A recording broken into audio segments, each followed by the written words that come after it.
everyone, how are you all? Hope you all are doing very good. Today, students, we are going to start our 13th chapter of class 3rd, which is about heavenly bodies. Okay, let's start it. See, we see many heavenly bodies in the sky during the day and night. We see sun, clouds, rainbow, etc. during the daytime, and moon and stars during the night time.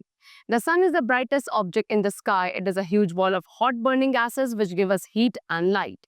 There are billions of stars in the sky which are bigger than the sun, but sun appears to be the biggest because it is closest to the earth. The sun is the main source of energy for all the living things in the world.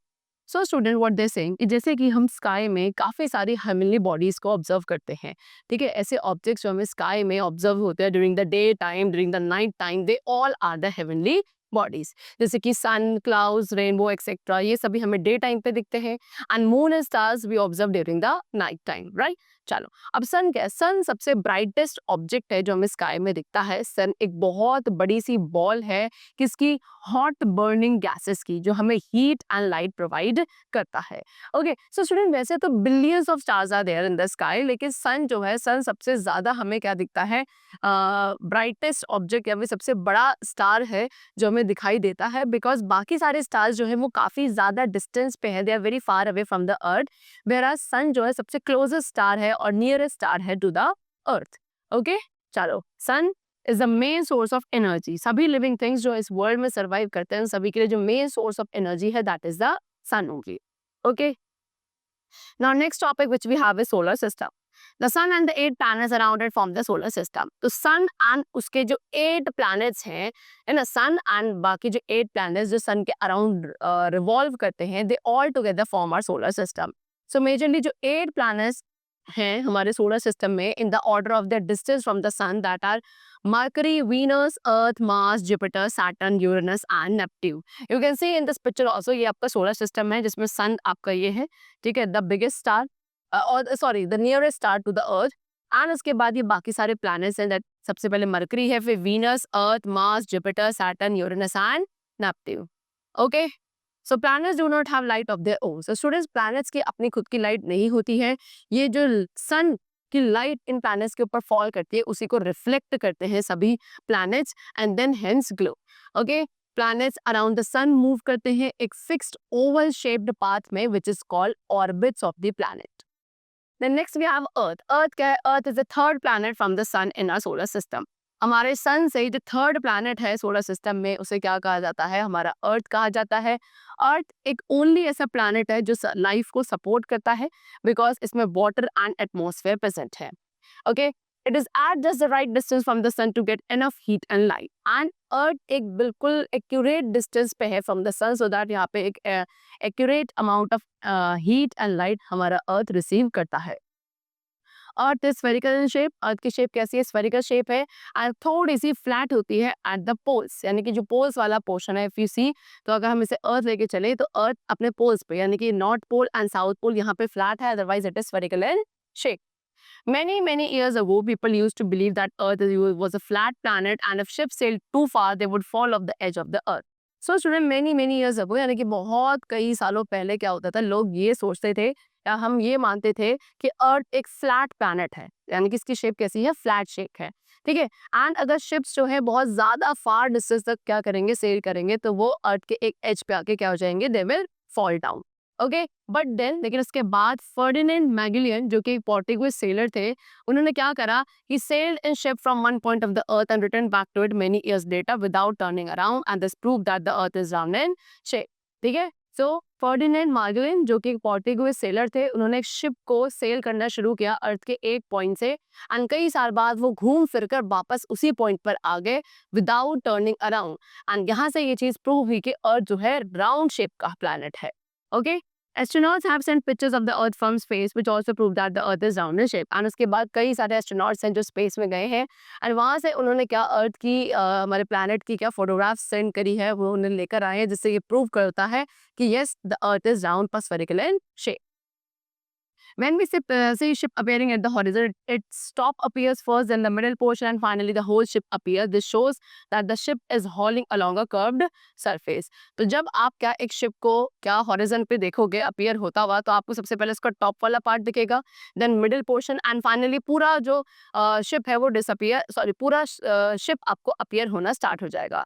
तो इससे क्या show होता है कि जो ship है वो क्या कर रहा है, कर्व्ड सरफेस पे हॉल कर रहा है. अर्थ जो है हमें फ्लैट इसीलिए दिखता है बिकॉज हम उसका सिर्फ एक छोटा सा पोर्शन एक पर्टिकुलर पॉइंट ऑफ टाइम पे देख पाते हैं.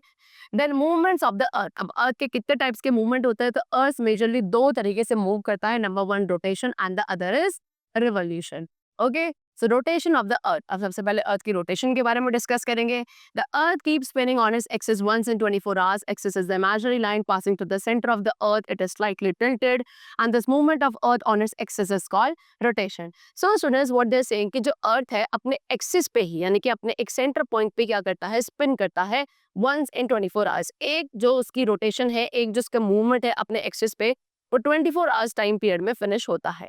अब व्हाट इज एक्सिस? एक्सिस एक इमेजिनरी लाइन है जो हमारे अर्थ के सेंटर से पास होती है, एंड ये एक्सिस जो है थोड़ा सा टिल्टेड यानी कि स्लाइटली टिल्टेड होता है. एंड इस मूवमेंट को जो अर्थ अपने एक्सिस पे रह के जो मूवमेंट करता है, this is known as rotation of the earth. Rotation of the earth causes day and night. अब अर्थ के रोटेशन की वजह से ही डे एंड नाइट कॉज होते हैं. The part of the earth facing the sun gets light and experience the daytime. अब अर्थ का वो पार्ट जो सन की तरफ फेस करेगा, है ना, उस पे लाइट रिसीव होगी एंड उस पर्टिकुलर टाइम पीरियड में वो वाले पार्ट ऑफ अर्थ पे क्या होगा, डे टाइम हो रहा होगा. एंड जो अदर पार्ट है अर्थ का जो कि सन के ऑपोजिट साइड पे है, वहां पे लाइट रिसीव नहीं होगी. दैट मीन्स व्हाट, कि वहां पे उस वक्त डार्कनेस यानी कि नाइट टाइम होगा. ओके, एंड इस तरीके से वहां पे उस दूसरे वाले पार्ट पे जहाँ पे सन लाइट रिसीव नहीं हो रही है, it will experience night time, right. As the earth goes on rotating. अब जैसे कि अर्थ अपने एक्सिस पे रोटेट होता रहेगा धीरे धीरे, तो जो सनलाइट पार्ट है वो क्या डार्क वाली साइड पे चली जाएगी, एंड वहां पे जो जिस साइड पे अभी तक सनलाइट थी वहां पे नाइट टाइम हो जाएगा, एंड जहां पे अभी क्या था, सनलाइट नहीं थी, अब दूसरी तरफ वहां सनलाइट जाने के बाद वहां पे डे टाइम हो जाएगा, एंड इस तरीके से चीजें रिवर्स हो जाएंगी. ओके, चलो. Next type of movement of the earth is revolution. Revolution is the movement of earth around the sun in a fixed orbit. अब revolution क्या है? Revolution भी अर्थ का ही मूवमेंट है, लेकिन जब अपने फिक्स ऑर्बिट के अंदर रह के अर्थ सन के अराउंड मूव करता है, that is known as revolution of earth. And earth around 365 1/4 days या 1 ईयर का टाइम पीरियड लेता है एक रेवोल्यूशन को कंप्लीट होने में. एंड अर्थ की रेवोल्यूशन से क्या होता है, इट कॉजेज सीजन में जो चेंज आता है वो अर्थ के रेवोल्यूशन की वजह से आता है.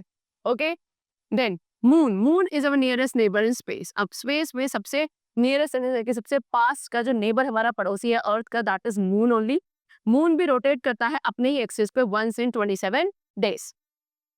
एंड मून हमारे अर्थ के अराउंड रिवॉल्व करता है कितने, 27 डेज में. And since the time of rotation revolution of the moon is same, therefore we see the moon has big holes called craters. And क्योंकि जो टाइम है रोटेशन एंड रिवोल्यूशन का, मून के rotation और रिवोल्यूशन दोनों का ही time period same है, इसीलिए हमें मून के अंदर, मून के ऊपर बड़े बड़े होल्स दिखने को मिलते हैं which are known as craters. Okay, चलो. Then phases of the moon. See, the moon does not have light of its own. It shines by the sunlight reflecting the light of the sun. See, moon, as I told you, moon की अपनी खुद की light नहीं होती है. वो जो आपको शाइन करता हुआ दिखता है वो उस सनलाइट की वजह से शाइन करता हुआ दिखता है जो मून के ऊपर फॉल करती है. ठीक है, बेसिकली मून सनलाइट को रिफ्लेक्ट बैक करता है एंड हमें शाइनिंग अपीयर होता है. We can see only that part of the moon which reflects light towards us. हमें मून का सिर्फ वही पार्ट देखने को मिलता है जो लाइट हमारी तरफ रिफ्लेक्ट करता है, एंड इसीलिए हमें मून की डिफरेंट शेप्स दिखाई देती हैं on different ways. And these shapes of the moon are known as the phases of the moon. And ये जो डिफरेंट शेप्स आप मून की देखते हो, इन्हें ही फेजेस ऑफ द मून बोला जाता है. You can see these are the different phases of the moon. Next is stars and constellations. See, there are billions of stars in the sky which appear as tiny specks of twinkling light. They are actually huge ball of hot gases which give out heat and light. They look tiny because they are very far away from us. So students, what? हमारे sky में million and billions of stars are there जो एक छोटे छोटे twinkling specs की तरह हमें दिखते हैं. ठीक है, एक्चुअली स्टार्स कुछ नहीं, बड़ी बड़ी बॉल हैं गैसेस की, ठीक है, जो हीट एंड लाइट प्रोड्यूस करती हैं. एंड इसीलिए ये स्टार्स हमें इसलिए छोटे दिखाई देते हैं बिकॉज इनका जो डिस्टेंस है अर्थ से वो बहुत ज्यादा है. ठीक है, there are many group of stars. अब ऐसे बहुत सारे ग्रुप्स हैं स्टार्स के जो हमें इस तरीके से दिखाई देते हैं कि वो कुछ फिक्स पैटर्न या शेप बना रहे हैं स्काई में, such as a shape of a bear, lion और a hunter. And these group of stars are called constellations. And इन्हीं ग्रुप ऑफ स्टार्स को जो कि कुछ फिक्स पैटर्न या फिक्स शेप जैसे अपीयर होते हैं इन द स्काई, इन ग्रुप ऑफ स्टार्स को कॉन्स्टेलेशंस कहा जाता है। For example Saptarishi, Orion, etcetera, these are the examples of what constellations. You can see this is what सप्तऋषि, जो कि एक बोल की तरह दिखाई दे रहा है। देन सेकंड इज ओरियन, जो कि एक हंटर की तरह दिखाई देता है। सो ये क्या है, डिफरेंट टाइप्स ऑफ कॉन्स्टेलेशंस है जो कि ग्रुप ऑफ स्टार्स हैं जो हमें स्काई में अपीयर होते हैं, forming a kind of pattern और shape. Okay, that's all for the chapter. It's completed. I hope you all must have understood the different types of heavenly bodies which appears in the sky during the daytime or the night time. We'll meet you very soon in the next class, and then take care and thanks to everyone.